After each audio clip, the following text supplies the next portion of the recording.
Hi viewers, எல்லாருக்கும் வணக்கங்க. இன்றைக்கி நம்ம யூடியூப் சேனலில் திருப்பாவை 6வது பாடல் தான் நம்ம பார்க்க போகிறோம். புல்லும் சிலம்பினகான் புல்லரையன் கோயிலில் வெள்ளை விழிசெங்கின் பேரறவும் கேட்டிலையோ, பிள்ளாய் எழுந்திராய் பேய்முலை நஞ்சுண்டு கள்ளச்சகடம் களக்கழிய காலோச்சி வெள்ளத்து அரவில் துயிலமர்ந்த வித்தினை உள்ளத்துக் கொண்டு முனிவர்களும் யோகிகளும் மெல்ல எழுந்து அறிகின்ற பேரறவம் உள்ளம் புகுந்து குளிர்ந்தேலோர் எம்பாவாய். இந்த பாடலுக்கான விளக்கத்தை நம்ம இப்போ பார்ப்போம்.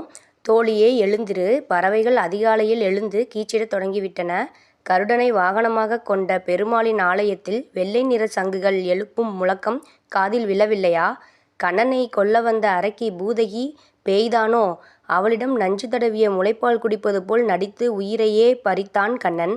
சக்கர வடிவில் வந்த சகடாசுரனின் உயிரை குடித்தவன், பாற்கடலில் பாம்பனை மீது துயில்பவன், அவனை உள்ளத்தில் கொண்டு முனிவர்களும் யோகிகளும் மெல்ல எழுந்து ஹரிஹரி என்று பக்தியுடன் அழைக்கும் பெருங்குரலுமா உன்னை எட்டவில்லை?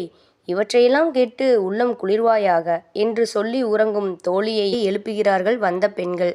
பூதகி நஞ்சு தடவிய முளைப்பால் கொடுப்பதற்காக கண்ணனை மடியில் வைத்து கொண்டாள்.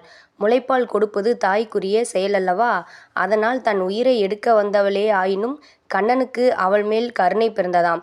தாய்மையை பாராட்டும் விதத்தில் எந்த இம்சையும் தராமல் பாலுக்கு பதிலாக உயிரையே குடித்து அவளுக்கு மோட்சம் அளித்தான் கண்ணன்.